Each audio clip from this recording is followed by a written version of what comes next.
Bismillahirrahmanirrahim. Let's start with another topic, which is the contribution of strain energy that we have missed.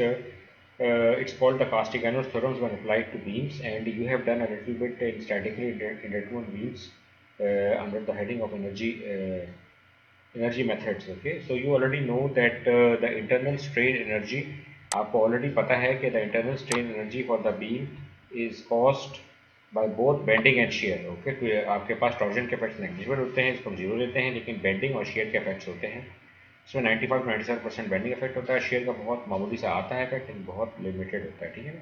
तो आपको पता है कि आपकी जो बेंडिंग इक्वेशन है, अगर हम स्ट्रेन एनर्जी फंक्शन को जैसे हम बता चुके हैं, फॉर बेंडिंग होता है m²dx/2ei, और आप ये बात जानते हैं कि जो डिफ्लेक्शन होती है आपके पास, अगर आपने निकालनी है तो स्ट्रेन एनर्जी फंक्शन को हम डिफ्रेंशिएट कर दें किसी भी पॉइंट पे जहाँ फोर्स एक्ट कर रही है, तो आपके पास डिफ्लेक्शन आता है. ठीक है ना. तो वो डिफ्लेक्शन होती है डिफ्लेक्शन डावा और डावा की 0 to L m²dx/2ei, और वो एंड रिजल्ट ये होता है कि अगर आप लेविनेट्स मेथडोलॉजी आप अप्लाई करेंगे इसके अंदर मैथमेटिकल फंक्शन, तो इंटीग्रल के अंदर आप बेसिकली डिफ्रेंशिएट कर सकते हैं इसको.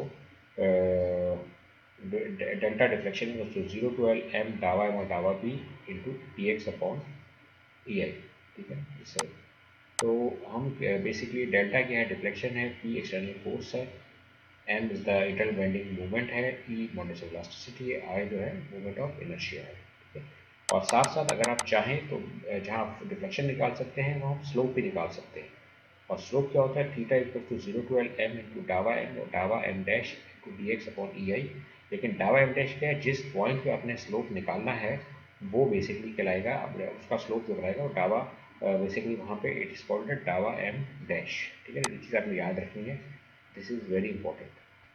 जिस पॉइंट पे ऊपर निकालना है वो बेसिकली वहाँ पे आप इसको डावा एम डैश को अप्लाई करेंगे. जैसे यहाँ पे हमने क्या किया था, जिस पॉइंट पे निकालना था हमने वहाँ फोर्स आपके पास उस पॉइंट पर क्रिएट कर दी थी. यहाँ पे डावा एम डैश जो आपके पास बेंडिंग मोमेंट आएगा, जिस पॉइंट के ऊपर आपने स्लोप निकालना है वहाँ पे आप डावा एम डैश निकालेंगे. इन दोनों इक्वेशन में काफ़ी सिमिलैरिटीज है.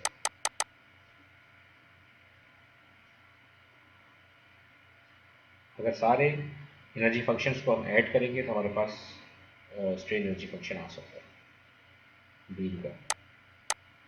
अच्छा, प्रोसीजर फॉर एनालिसिस क्या है, ये बड़ा इंपॉर्टेंट है.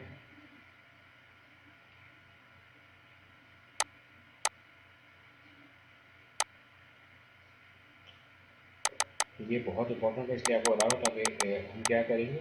एक्सटर्नल फोर्स आपके पास या तो पी की फॉर्म में हो सकती है या आपके पास कपल मूवमेंट होगा एम डैश. ठीक है. आपने करना क्या है, place a force P on the beam eight the point and directed along the line of action of the desired displacement. आपने जहाँ पे भी आपको डिस्प्लेसमेंट चाहिए वहाँ ये पी को प्लेस कर देंगे. ठीक है ना. और if the slope of the tangent to be determined at the point place a couple movement M dash. जैसे मैंने आपको बताया था, अगर आपको कपल मूवमेंट चाहिए या स्लोप चाहिए तो आप एम डैश प्लेस कर देंगे. और अज्यूम करेंगे कि पी और M dash has a variable magnitude. ठीक है. उसके बाद क्या कह रहा है, इंटरनल मूवमेंट्स. अगर ये हम एम कैसे निकालेंगे, establish an appropriate X coordinates that are valid within the regions of the beam where there is no discontinuity distributed load. वहाँ पे हम इसको बेसिकली इस्टेब्लिश करेंगे इस एम को.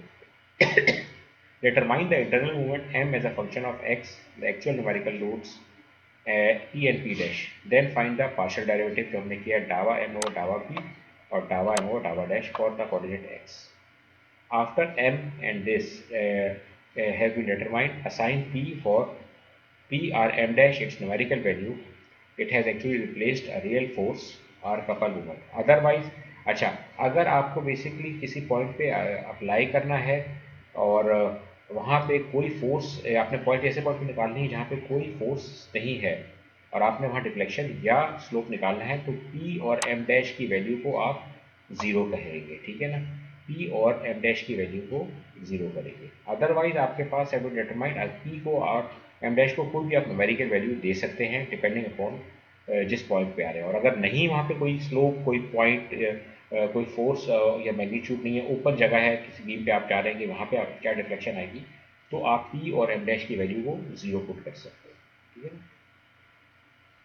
और कास्टिग्लियानोस के लिए क्या करेंगे, determine the desired displacement delta और theta. It is important to retain the algebraic signs for the corresponding values of m and डावा m बाय डावा पी और डावा एम बाय डावा एम डैश, ठीक है ना। और ये चीज़ें आपको ये बता रहा है कास्टिक एनोस थ्योरम के लिए इंपॉर्टेंस है। If the resultant sum of all the different is positive then the deflection और theta is in the same direction. अगर रिजल्ट्स पॉजिटिव आएंगे जो आपको निकालेंगे अपने डिफ्लेक्शन के या स्लोप के, तो जो भी डायरेक्शन में अज्यूम की थी वो पॉजिटिव होगी, और अगर नेगेटिव आएंगे तो इसका मतलब ये कि आपकी अज्यूम डायरेक्शन जो है वो गलत है। अच्छा, ज़रा सा थोड़ा सा ये टिपिकल लग रहा है और ज़रा आपको मुश्किल भी होगी। तो इसको बेसिकली मैंने इसका न्यूमेरिकल दोनों के सॉल्व किए हैं, उसमें step by step procedure solve किया है, तो आपको आइडिया हो जाएगा कि किस तरीके से हम इसको अप्लाई कर सकते हैं।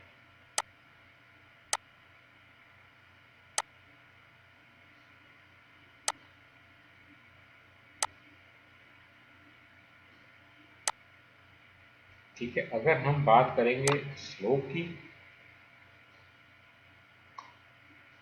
तो बड़ा आसान है। For the beam shown in figure apply Castigliano second theorem, जिसको हम CST भी कह सकते हैं, and calculate the slope eight point A. Calculate the slope point A for the given loading. Assume EI is a constant. आपने assume करना है कि EI जो है आपका कांस्टेंट है। ये आपके पास बीम है, थोड़ा सा लाइट हो गया पेंसिल से लिया था, यहाँ पेन है, यहाँ रोलर है, EB है, यहाँ पे आपके पास आपने कहाँ पे स्लोप निकालना है, वो कह रहा है पॉइंट ए के ऊपर स्लोप निकालना है, ठीक है ना। और यहाँ पे मूवमेंट ऐड कर रहा है m0। अब ये कह रहा है आपके पास since slope is required at a so the concentrated movement is, अगर आपको ए पे निकालना है तो आपने उसको कह दिया m डैश, और हमने अज्यूम कर दिया कि m0 इज इक्वल्स टू, आप कह सकते हैं m0 equals to m dash. If m0 is not there, अगर आप यहाँ पे कह अगेन यहाँ पे m0 तो दिया हुआ है, अगर m0 नहीं दिया हुआ तो आपके पास m dash value will be zero. Again जैसे यहाँ पे यहाँ बात कर रहे हैं, तो मैंने आपको याद है, मैंने आपको अभी बताई थी ये बात इंपॉर्टेंट, ताकि आपको कॉन्सेप्ट क्लियर हो जाए। ये तो यहाँ पे कह रहा है, ये क्या कह रहा है कि apply this to determine the desired displacement delta और थीटा, इट इज इंपॉर्टेंट, ठीक है। If the resultant sum all that, नहीं हाँ ये आपके पास ये कह रहा है it's numerical values actually replaced a real force और अ कपल मूवमेंट। अदरवाइज अगर नहीं दिया हुआ है तो आप पी और एम डैश को जीरो कर देंगे, और अगर कह रहा है आफ्टर, अगर आपको दिया हुआ है एम दिया हुआ है एम नॉट दिया हुआ है, तो हम उसकी वैल्यू को वही कह देंगे कि वो पी की वैल्यू है, जो भी न्यूमेरिकल वैल्यू है। और यहाँ पे अगर नहीं दिया हुआ तो वो आपका जीरो अज्यूम करेंगे, उनको डमी कहेंगे, डमी, ठीक है। तो हमने कह दिया कि यहाँ पे तो दिया हुआ था एम नॉट, तो हमने कह दिया एम नॉट हमारा एम डैश है, और अगर ये एम नॉट नहीं होता तो एम डैश हम अप्लाई तो करते हैं लेकिन उसकी वैल्यू एक्चुअली आखिर में जीरो होती। सही है, तो ये हमने यहाँ कर दिया, थोड़ा सा इसको और बड़ा कर दिया ताकि नजर साफ आए।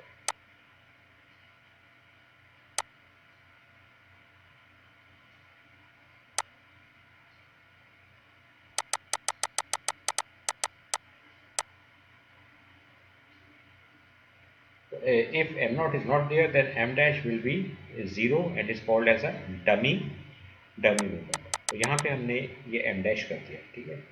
तो अगर आपके पास आ रहा है, हमने अज्यूम कर लिया कि अब बेसिकली हम इसके रिएक्शंस भी निकाल सकते हैं, और हमने बेसिकली क्योंकि यहाँ एक तरफ पिन था, रोलर था, और फोर्स वही लग रही थी, सिर्फ मूवमेंट है, तो आपके पास ये तो इनके रिएक्शंस आए, एक डायरेक्शन में m डैश अपॉन एल कर दी है, दूसरी की हमने ये वाली डायरेक्शन जो कि m डैश अपॉन एल कर दी है, ठीक है। और अगर हम यहाँ पे अगर आप देखें इसको हमने क्या किया, ये m डैश अपॉन एल यहाँ ना, यहाँ से हमने इसको सेक्शन कर दिया। जब सेक्शन किया तो ए पॉइंट के ऊपर ये शेयर फोर्स ये आ गई, और ये बेंडिंग मोमेंट है, मैंने सेक्शन किया।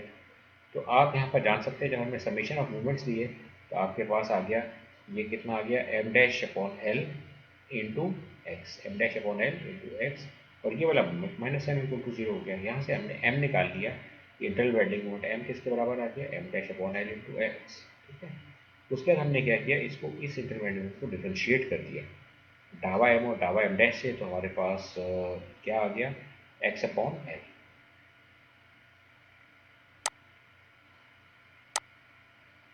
ठीक है, ये एक्स अपॉन एल आ गया। अच्छा, from the condition we know, अगर हम कंडीशन हमारे पास हम जानते हैं कि आपके पास ये तो आपके पास बना M equals to M dash L upon L X, मगर एम डैश किसके बराबर है, एम डैश किसके बराबर है, ये देखिए एम डैश बराबर है एम नॉट के, तो M is equals to M naught x upon L, ये बन गया। Apply the Castigliano's second theorem for slope हमारे पास ये रिलेशन जो था theta equals to 0 to L डावा एम और डावा M dash into M over E I into D X, ठीक है ना। अच्छा एम कहाँ था हमारे पास, एम की वैल्यू क्या है, ये M naught x upon L, ये हमारे पास एल, और डावा एम और डावा एम डैश की वैल्यू क्या आई, एक्स अपॉन एल। तो हमने ये डावा एम और डावा एम डैश की वैल्यू ये पुट कर दी और एम की वैल्यू हमने पुट की ये, और साथ ई आई हमारे पास अलग से आ जाएगा, ई आई जो हमें जो इसके अंदर है सी एस टी का मेन जो फार्मूला है, ठीक है। और लिमिट्स क्या है इस बीम की, 0 टू एल तो दी हुई है हमारे पास। तो अब हमारे पास सिंपल सा ये फंक्शन बन गया जो कांस्टेंट से उन्हें इंटीग्रल से बाहर निकाल दिए, 0 to L X square D X. तो हमने क्या किया, integrate over the length L and calculate the slope. जब इसको हमने इंटीग्रेट किया तो हमारे पास थीटा ए आ गया सिंप्लीफाई करने के बाद, एम नॉट एल ओवर 3 ई आई, ठीक है ना।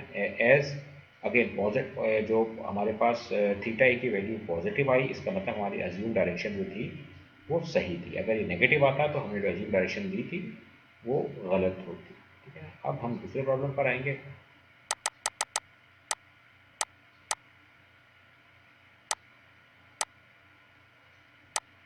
जो मैंने सॉल्व किया है,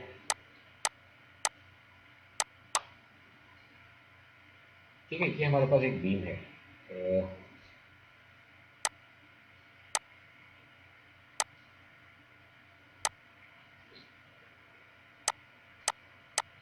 अच्छा जी, अब आपके पास अगर आप गौर से देखें ये है using casting CST, calculate deflection at C for the beam shown in the figure. Take the value of modulus of elasticity and the mode of inertia as a product 3.4 into 10 to the power 5 kilonewton meter square. अच्छा इसकी अगर picture ज़रा सी light हो गई है तो ये picture है इसकी। यहाँ पे ये 180 किलोटन लोड लग रहा है, ठीक है ना। और इसमें पता नहीं ये साफ क्यों नहीं आ रहा, ये साफ हो गया थोड़ा सा।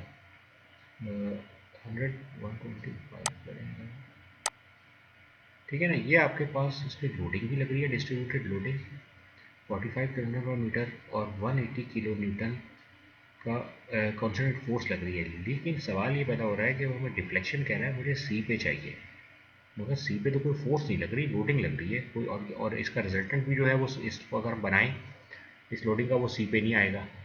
तो ये मसला हो गया है गंभीर।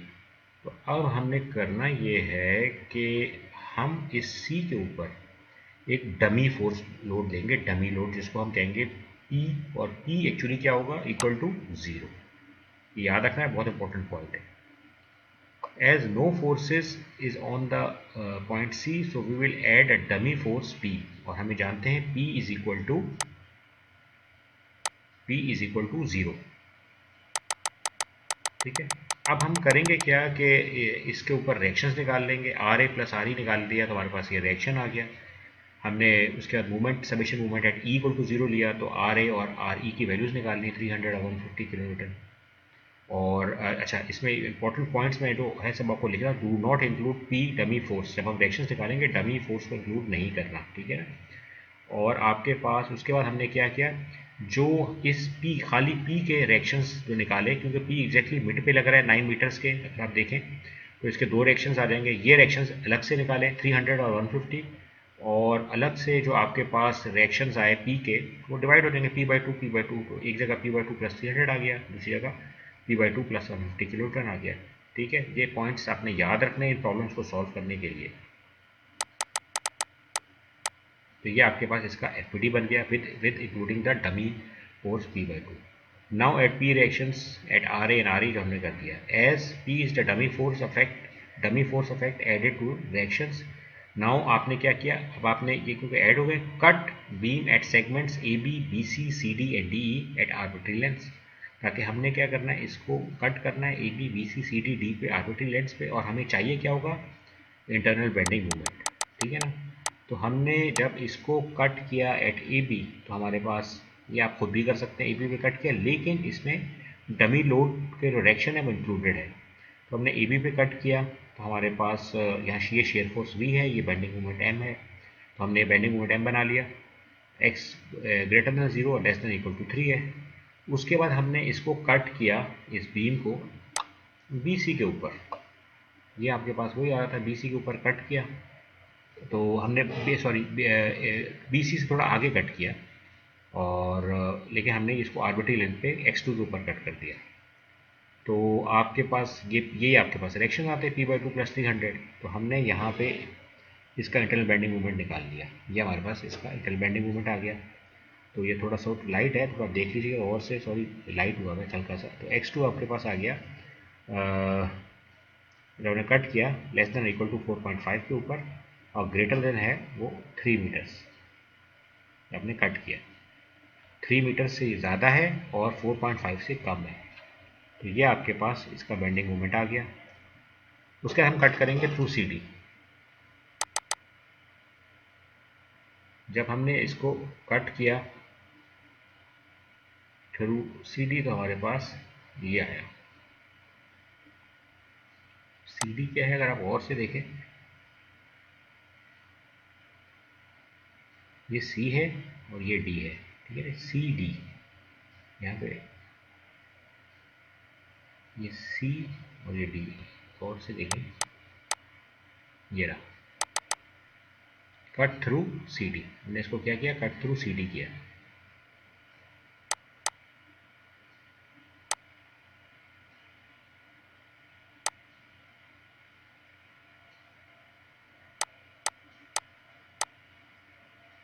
जब कट थ्रू CD किया,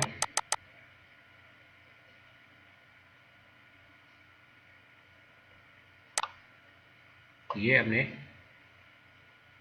यहाँ से हमने इसको कट कर दिया, ठीक है, और जब ये हमने किया तो ये मूवमेंट आपके पास इसका ये आ रहा है, m=-45 x3 - 3 P/2 प्लस, और यहाँ पे इस हमने ई साइड से ऊपर किया है,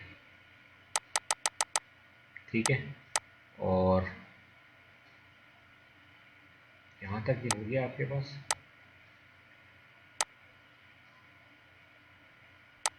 ठीक है, कट थ्रू हमने CD कर दिया, और आप देख सकते हैं कि ये यहाँ से हमने राइट साइड के डायरेक्शंस लिए हैं, और ये आपके पास इसका बेंडिंग मोमेंट आ गया। और उसके बाद हमने क्या किया, इसका कट थ्रू DE किया। DE जो है वो एक्सट्रीम, ये आपके पास अगर आप देखें, ये DE हमने DE थ्रू कट किया, ये कट थ्रू CD किया, और आपके पास यहाँ पे जो आपका बेंडिंग मोमेंट आया वो आपके पास ये बेंडिंग मोमेंट आ गया कट थ्रू D, और इसकी लिमिट दी है x4 must be greater equal to 0 but less than equal to 3 metre. तो ये आपके पास सारे बेंडिंग मोमेंट्स आ गए, ये bending moments AB, BC, CD और DE, ठीक है ना। अब हम करेंगे क्या, ये अगेन मैं आपको पॉइंट्स देख रहा हूँ ताकि याद रहे। For delta we have main equation as we differentiate m equation with respect to dummy load, so we want to ease our calculation, so construct a table. ये हमारे पास मेन इक्वेशन है। अच्छा, अब हमने क्या किया, ये m निकाल लिए सारे, ये सारे m निकाल लिए इस, और इन m के बाद हमने इसको डिफरेंशिएट करना है with respect to the dummy load P, ठीक है। तो ये इससे बड़ा आसान हो जाएगा आपको, ये जो मैंने सेगमेंट्स बनाए हैं आप अप्रिशिएट करेंगे कि ये जो हमने टेबल बना दी है। तो beam segment AB, BC, CD, और अगर मज़ीद जाएं आगे तो ये आपका बन गया DE, थोड़ा सा कुछ छोटा कर लेते हैं, 130 कर लें तो ज़्यादा बेहतर है, तो आपको समझ आसानी से आएगा, ठीक है। तो ये बेंडिंग मोमेंट हमने AB का निकाला, ठीक है ना, और बेंडिंग मोमेंट M आ गया, उसको हमने डिफरेंशिएट करना है P से। हमने इसको अगेन ये देखें ना, P से क्यों कर रहे हैं, क्योंकि ये फार्मूला देखें, M निकाल चुके हैं, डावा M बाय डावा P, इससे हमने इसको डिफरेंशिएट किया, डावा M और डावा P से डिफरेंशिएट किया, तो हमारे पास ये M था, ये डावा M डावा P से डिफरेंशिएट किया, तो ये फंक्शन सब ज़ीरो हो गया। आखिर में आपके पास बचा क्या, x1/2। बाकी तो आपके पास ये सारे जो हैं इस P से डिफरेंशिएट कर रहे हैं तो कॉन्स्टेंट्स हैं। और उसके बाद आपको ये बात भी पता चल गई कि अगर m if p equals to 0 kilo newton होगा, तो आपके पास यहाँ इस फंक्शन में p इक्वल्स टू 0 होगा फॉर m, तो क्या रिजल्ट आएगा, क्योंकि p तो आपका डमी है, तो आपके पास ये रिजल्ट आएगा -45, और यहाँ पे आपने इसको डिफरेंशिएट भी कर दिया। फिर BC आपने ये लिया, सेम यहाँ पर डिफरेंशिएट किया इस फंक्शन को, तो ये आपके पास ये बन गया, और इफ p इक्वल्स टू 0 तो आपके पास ये बन गया आपके पास, अगर p 0 हो जाए इस फंक्शन के अंदर, इफ p। उसके बाद CD के लिए हो गया, और ये आपके पास आखिर डी के लिए ये हो गया। उसके बाद आपने क्या किया, putting values of M and डावा एम बाई डावा P into deflection function, main आपके पास जो कोई फंक्शन है उसमें हमने इन वैल्यूज़ को पुट किया, ठीक है ना। और आपके पास अगेन वैल्यूज़ क्या क्या है इसके अंदर आपको पता है, एम डावा एम बाई डावा पी की जो हमने वैल्यूज़ निकाली हैं वो हम इसे पुट करेंगे। तो अब आपने क्या किया, यहाँ पे बीम सेगमेंट लिया ए बी, एक्स कोऑर्डिनेट इसका ओरिजिन जो है ए से स्टार्ट होगा, लिमिट पहले सेगमेंट की 0 to 3 है, और आपके पास एम और डावा एम बाई डावा पी के जो आपने इसको मल्टीप्लाई कर दिया, जो आपका एम आया था और डावा एम बाई डावा पी जो बना उसको हमने मल्टीप्लाई कर दिया, ठीक है ना।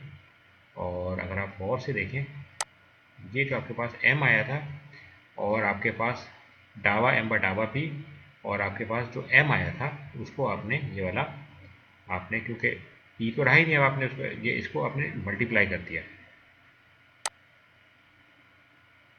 ठीक है। मल्टीप्लाई किया तो आपके पास ये चीज़ मल्टीप्लाई होने के बाद आ गई, ठीक है ना। एम भी आ गया, डावा एम बाई डावा पी आ गया, और लिमिट क्या है आपके पास 0 to 3, 0 to 3 एम और डावा एम बाई टी को दोनों को मल्टीप्लाई करके ये रिजल्ट आया, इसको आप ऑटोमेटिकली इसमें पुट कर दें, ई आई को बाहर निकाल लें तो आपके पास, और इंटीग्रेट कर दें तो आपके पास एंड रिजल्ट आएगा इसका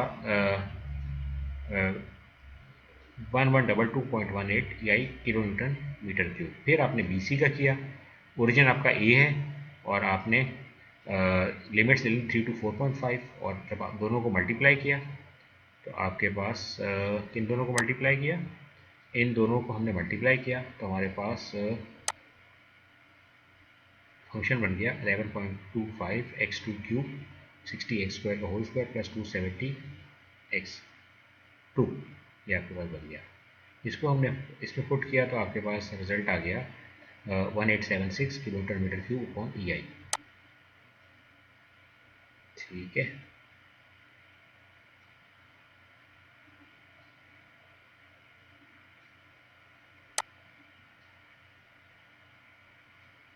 ये आ गया। उसके बाद फिर हमने इसको सी डी को दोबारा किया और यहाँ पे आपके पास ये रिज़ल्ट आ गया, फिर डी ई का ये रिज़ल्ट आ गया, ठीक है ना। तो ये आपके पास सारे बीम सेगमेंट्स आ गए, और ये आपके पास अगर आप गौर से देखें ये आपके पास रिजल्ट्स फॉर द डिफ्लेक्शन आ गए, A B B C C D ई।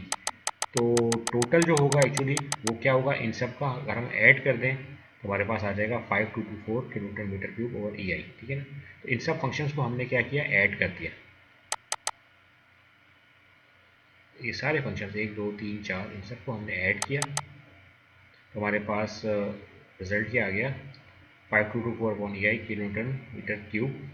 और फिर हमने क्या किया, डिफ्लेक्शन निकालनी है अगर टोटल, तो हमने इसको ई आई की वैल्यूज़ पुट अगर हम करें, एक्चुअल न्यूमेरिकल डिफ्लेक्शन क्या आई ई आई की वैल्यू को पुट करें तो हमारे पास ये आ गया 5224 kilometre metre cube equals to 15.365 millimetre. तो ये आपके पास आया। अच्छा, अब ये अगर आप गौर से देखें, ये तो आपके पास एक इन्होंने आर्बिट्री तरीके से डिफ्लेक्शन निकाली इस बीम की, कोई ना इन्होंने हमें मटेरियल के बारे में बताया, ना इन्होंने हमको ये बताया कि इस बीम का क्रॉस सेक्शन क्या था। तो अगर हम इसको किसी सॉफ्टवेयर पे आप करेंगे तो आपको वहाँ पे इसका याद रखिएगा पॉइंट, इसकी आपको क्रॉस सेक्शनल डिटेल्स देनी होंगी, सेक्शन डिटेल्स, और आपको स्पेसिफाई करना होगा ये एल्यूमिनियम है, मैग्नीशियम है, स्टेनलेस स्टील है या माइल्ड स्टील है, तो उसका आपको ई डिफाइन करना होगा। और बेसिकली जब आप सेक्शन वैल्यूज देंगे तो ऑटोमेटिकली आपका आई भी आ जाएगा, ठीक है ना। तो यहाँ पे इन्होंने आपको ई आई डिफाइन कर दिया, इसके ये नहीं बताया कि किसका ये ई आई आ रहा है, लेकिन इन्होंने एक आर्बिट्री ई आई दे के आपसे डिफ्लेक्शन निकाल ली है। तो आप इसको अगर सॉफ्टवेयर पे करेंगे, एनसिस पे करेंगे या एमडीएस पे करेंगे तो आपको ये जानना होगा, तो रिजल्ट थोड़े से आपके डिफ्लेक्शन के रिजल्ट्स वेरी कर सकते हैं, तो उसमें परेशान मत होइएगा क्योंकि यहाँ पे आपके पास इस सवाल में कोई ऐसी इन्फॉर्मेशन नहीं है। तो आई होप ये न्यूमेरिकल एक आपके पास अच्छा न्यूमेरिकल था जिसने आपका कॉन्सेप्ट बढ़ाया होगा कि हाउ टू अप्लाई, और ये बहुत पावरफुल टूल है। ये इतना पावरफुल टूल है कि आप ये देखें ना, यहाँ पे आपके पास कोई इन्फॉर्मेशन नहीं है, आप किसी भी पॉइंट के ऊपर, किसी भी पॉइंट के ऊपर आप कहें यार मुझे डिफ्लेक्शन यहाँ चाहिए, मुझे यहाँ चाहिए, यहाँ पे चाहिए, इस पॉइंट पे चाहिए, आप इस मेथड को अप्लाई करके आप through the methods of energy method technique of CST Cauchy Transfer Theorem you can calculate the deflection which is very very beneficial. And easy.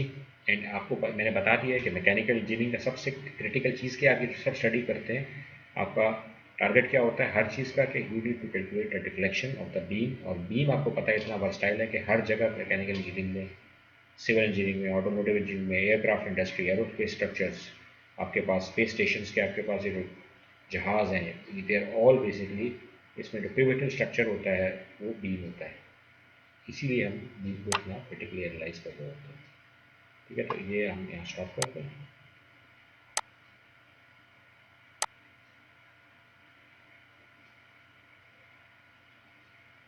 अच्छा, मैं आपको जो हमने शेयर सेंटर किया था उसकी एक वीडियो भी दूंगा कि एक्सपेरिमेंटल लैब में किस तरह से कैलकुलेट करते हैं, ताकि आपको मजीद शेयर सेंटर के कॉन्सेप्ट भी क्लियर हो जाए।